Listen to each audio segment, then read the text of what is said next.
الصومال من أيام نسمع رقم اندهشت. Soomaaliya oo ayaan dhaweyd aan maqlaynay iyadoo loo gurmanayo waxa ay dhoofisaa 2 milyan oo neef oo lo ah, 2 milyan oo neef oo ido iyo ari ah, iyo 97,000 oo neef oo geel ah, kuwaas oo loo dhoofiyo dalalka Carbeed.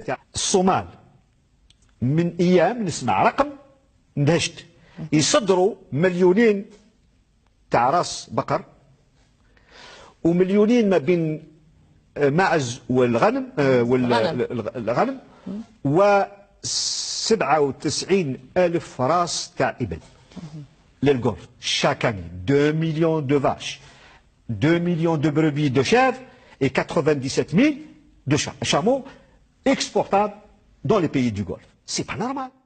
macquul maahan waddankan Algeria ee aan haysan hilib uu dhoofiyo, harag uu dhoofiyo iyo wax ku filan oo ay dadkiisu cunaan. maya macquul maahan.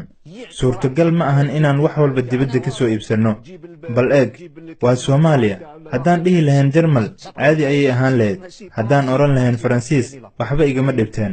laakiin Soomaaliya oo aan aragnay halka aan kala joogno, waxba kama nusqaaminayno, mana iska hormarinayno, hoosteennana kama eegayno. laakiin sidee ku dhici kartaa arrintaas؟ يستحيل. يعني الصومال ما كون قلت ألمانيا قال بزاف علينا، قلت فرنسا قال الصومال رانا كيف احنا مع بعضهم، ما قصر ما نقص منهم، ما اكثر منا، ما رانا تحت منا. كيف هما يصدروا واحنا لازم نجيبوا؟ in iyagana ay wax dhoofiyaan annagana aan wax soo iibsanno, arrintaasi suurtagal ma ahan. mana naga dhul weyna, mana naga cimilo fiicna, mana naga muruqmaal badna. sidee u dhici kartaa؟ waxaa loo baahan yahay inaan maskaxdeennu ay shaqayso.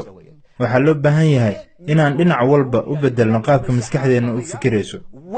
هي ده مش معقول. يعني من المساحة الأرضية ولا من المناخ ولا من اليد العادية موارد بشرية ولا من الموقع الجغرافي. أنا نظن بلي لازم نغيروا أذهان تاعنا ونغيروا أسلوب تاعنا على كل المستويات.